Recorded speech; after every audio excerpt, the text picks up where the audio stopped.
ዋጓን ዩቲዩብ ዋጓን ገነርስ ዋጓን አርሰናላውያን እንደምን አደራችሁ እንደምን ዋላችሁ እንደምን አመሻችሁ በያላችሁበት ሀገር ሰዓት አቆጣጠር እንደምን ከረማችሁ።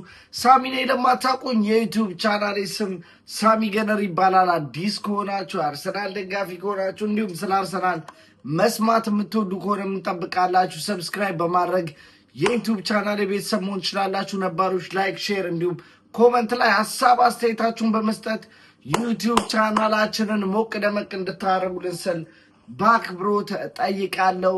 እንግዲህ እንደምትሰሙት ነው ድምጼ ተመቷል። ይህም ደግሞ በሁለተኛው በትሮሳርድ ጎል የተነሳ ሰለብሬት ሳደርግ ድምጼን አጥቼዋለሁ ማለት ነው። አርሰናል በ11ኛ ሳምንት የእንግሊዝ ፕሪሚየር ሊግ ከሜዳው ውጪ ተጉዞ በስታዲየም ኦፍ ላይት ሰንደርላንድን አስተናግዶ 2-2 በሆነ ውጤት ተጠናቋል። የአርሰናል አልደፈር ያለው መረብ ፋይናሊ በሁለት ግቦች በማስተናገድ ተደፍሯል። ስለ ጨዋታው አንዳንድ ነገር ለማለት ነው የመጣሁት። እውነት ለመናገር በቡድኔ የፈርስት ሃፍ ፐርፎርማንስ ፍጹም ደስተኛ አይደሉም። እሱም ደግሞ ምንድነው አይዶኖ የሜዳው ፕሬዠር ይሁን ምን ይሁን በአርሰናል በኩል የጠበቁትን ያክል ሙከራ አይ ቲንክ ዋን ሹት ኦን ታርጌት ነው ከረፍት በፊት የነበረው። ብዙም የተቀናጀ የቡድን ውጤት አልተመለከትኩም። ስፔሻሊ ደግሞ የዛሬ ጨዋታ ላይ አይኖ ትንሽ ክሪቲካል ባይዘዌ ፖይንቶቹን ማንሳት ስለሚገባኝ ነው እንጂ ብዙ ለወቀሳ ወይ ለምናምን አይደለም። የዛሬው ጨዋታ ላይ ሚካኤል ሜሪኖ እውነት ቪክቶር ዮኬሬዝን እንድንናፍቅ አደረገን ብዬ አስባለሁ። ቪክቶር ዮኬሬዝ እዚህ ጨዋታ ላይ ቢኖር ኖሮ ለሰንደርላንድ የተከላካይ ክፍል የራስ ምታት መሆን ይችል ነበረ። መረጋጋት አይሰጣቸውም ነበር። ያንን ነገር ግን ሚካኤል ሜሪኖ በኩል አልተመለከትንም ማለት ነው። በክለባችን በኩል የፈርስት ሃፍ እጅግ በጣም ደካማ ፐርፎርማንስ ነበር። ይልቁንም ሰንደርላንዶች በሄሊንድ አካዳሚ ምሩቅ ባላርድ አማካኝነት የመጀመሪያ ጎላቸውን አስቆጥረው እውነት ለመናገር የሄሊንድ አካዳሚ ውጤት አይመስልም ነበር። ሴሌብሬሽኑን ስትመለከቱ እጅግ በጣም ነበር የቀወጠው። ስለ ዛሬ ጨዋታ ስንመለከት ኮምፕሌን ለማድረግ አይደለም፣ ነገር ግን ዋት ዘ ፋክ ወዘሬፍ ልንገራችሁ። የዛሬ ጨዋታ ሰንደርላንድ 100% አትሊስት አንድ ጨዋታ ከአንድ ነጥብ ከዚህ ጨዋታ ይገባቸው ነበረ። ብዙም ቅር አልተሰኙም ሰንደርላንድ አቻ ስለወጡ፣ ምክንያቱም they were so good። እውነትም በደንብ ነው የገባኝ ለምን እስካሁን ድረስ በሜዳቸው እንዳልተሸነፉ፣ ምንም አይነት ዲፊት በሜዳቸው ለምን እስካሁን እንዳላስተናገዱ ዛሬ ነው የገባኝ። ምናልባትም አርሰናል በሲዝኑ ካደረጋቸው ጨዋታዎች አንፊልድ ላይ ተጉዞ ካደረገው ከሊቨርፑል ጨዋታ በላይ እንዲሁም በሜዳው ማንሲቲን አስተናግዶ ካደረገው ጨዋታ በላይ ይሄ ጨዋታ እጅግ በጣም ፈታኝ ነበር። እጅግ በጣም በሎ ብሎክ ሲጫወቱ በጣም አስቸጋሪ፣ ለመስበር አደገኛ ነበሩ። ነገር ግን በአርሰናል በኩል ከፈርስት ሃፍ ያን ያህል ብዙ ኢፈርት አይቻለው ማለት አልችልም። ስፔሻሊ ከፔናልቲ ቦክስ ውጭ ለምን እንደማይመቱ አላቅም። ሰከንድ ሃፍ ላይ ተመልክታችኋል። የትሮሳርድን ጎል ከፔናልቲ ቦክስ ውጪ የሞከረው ቻንስ ነው የገባው።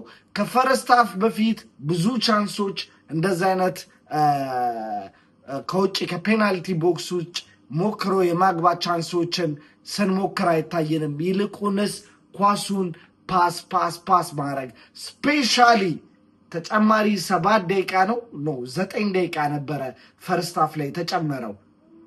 9 ደቂቃው ሊያልቅ ሰከንዶች እየቀሩ ስቲል ኳሱን ወደ ፔናልቲ ቦክስ ክሮስ ከማድረግ ወይም ደግሞ ከፔናልቲ ቦክስ ውጭ ከመሞከር ይልቅ ፓስ ስናደርገው ጎላቸው ጋር ደርሰን ዳኛው ወደ እረፍት ወይም ደግሞ ጨዋታው ተጠናቃል ብሎ ወደ እረፍት እንደነፋው ታስታውሳላችሁ።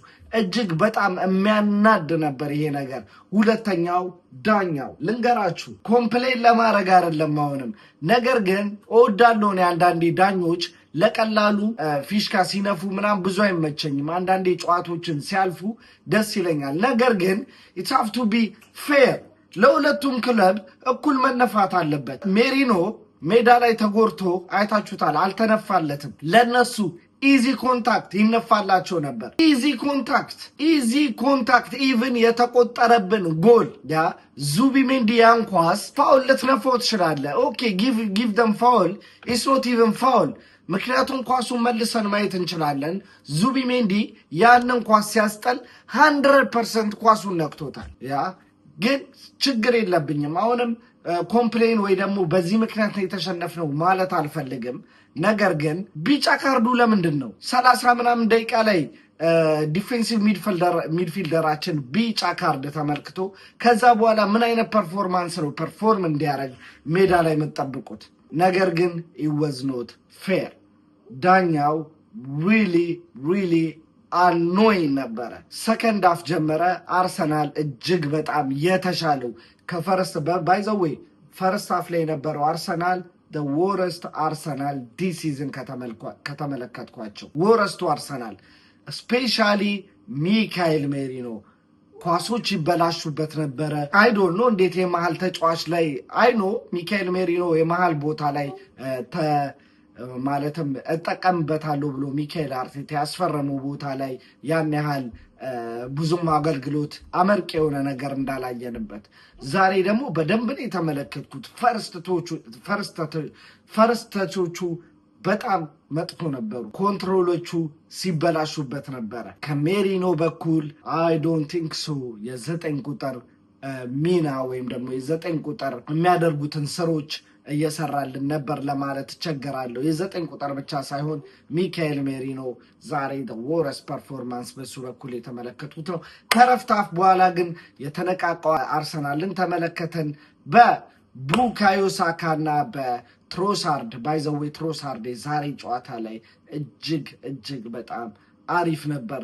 አይ ዶንት ቲንክ ሶ ከዚህ በኋላ ማርቲኔሊ ትሮሳርድን ማስቀመጥ የሚችል አይመስለኝም። ምክንያቱም ይህ ልጅ ጥሩ ፎርም ላይ ይገኛል።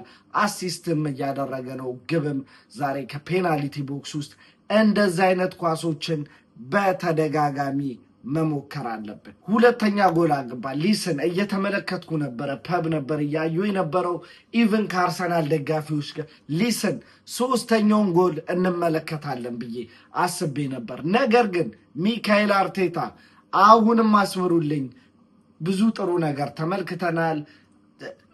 እውነት ለመናገር በዚህ አንድ ነጥብ አልተከፈውም። ምክንያቱም ሰንደርላንድ 100% ዘይ ዲዘርቭ 1 ፖይንት አትሊስት። እጅግ በጣም የሚገርም የቡድን ቅንጅት ነበረ። ባይዘዌይ ዛሬ በግራኒት ዣካ ብዙም ደስተኛ አይደለሁም። ስፔሻሊ ሚካኤል ሜሪኖ ላይ ያሳየው ባህሪ ግን ምን እንደገረመኝ ታውቃላችሁ? የታሉ የአርሰናል ተጫዋቾች እንደዛ አይነት ቢሄቪየር ሳሳይ ፋክ ኦፍ ሚል የአርሰናል ተጫዋች ሜዳ ላይ ጥፋ። ማንም አልተናገረውም ሚካኤል ሜሪኖ ላይ እንደዛ አይነት አክሽን ሲያሳይ። አይ ኖ ሂ ዋዝ ዋን ኦፍ አስ። ነገር ግን ከሞን ማን ይህ ጨዋታ ነው። ከጨዋታ በኋላ አለን ሪስፔክት ለሱ። ነገር ግን ዛሬ ሚካኤል ሜሪኖ ላይ አይ ኖ ሚካኤል ሜሪኖ ኢዚ ኮንታክት ነበረ፣ ዳይቭ አድርጎ ሊሆን ይችላል። ነገር ግን ዛ ቢሄቪየር ወዝ ፋኪን ምንም ኤክስኪውዝ አያስፈልጉም ለዛ ቢሄቪየር። ያ ግን ማንም የአርሰናል ተጫዋች እዛ ላይ መታየት አልፈለግም። ላይ ምን እያረክ ነው? ከሞን አንበሉ ቡካዮ ሳካ ዛሬ እጅግ በጣም ደክሞኛል። እውነት ለመናገር ድምፄን ትሰሙታላችሁ። በትግል ነው ቪዲዮ ምሰራው። ነገር ግን ሁለተኛው ጎል በጣም ያበሳጭ ነበር። መጀመሪያ ሚካኤል አርቴታ ኢብሪቼዜን በሞስኬራ እየነገርኳችሁ ነው። ሶስተኛ ጎል እናገባለን ብዬ እየጠበቅኩኝ ኢብሪቼዜን በሞስኬራ መቀየር፣ በ5 ባክ መጫወት እሱ በሜዳቸው ላይ we could score third goal and kill the game ሶስተኛ ጎል አግብተን ጨዋታውን መግደል እንችላለን በነበርንበት አፕሮች ብንቀጥል ኖሮ። ምክንያቱም ሰንደርላንድ ማግባት ይጠበቅባቸዋል። ስለዚህ አታክ ነው የሚጫወቱት። ኦልሬዲ ብሬክ አድርገናቸዋል። አሁን ለማግባት ሲወጡ ድጋሚ ብሬክ ለማድረግ አይከብደንም ነበረ። ነገር ግን ሚካኤል አርቴታ ኢብሪቼዜን በሞስኬራ ቀየረው። ከዛ ሁለተኛ ጎል ዳቪድ ራያ። ካንተ አይጠበቅም ይሄ ጥፋት። ዛስ ኖርማል ክሮስ። ጋብርኤል ማጋሌዝ ከዛ ኳስ ጋር ዲል ማድረግ ይችላል።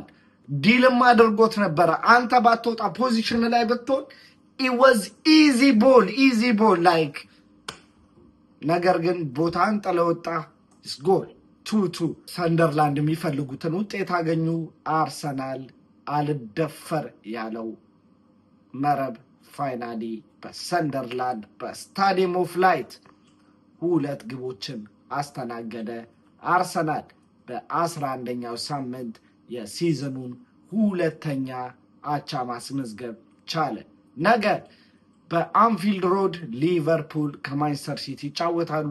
ሆፕፉሊ አቻ ቢወጡ ለኛ የተሻለ ነው። ምክንያቱም ሁለቱም በዛው የነጥብ ልዩነቱ ባለው ስለሚቀጥል ማለት ነው።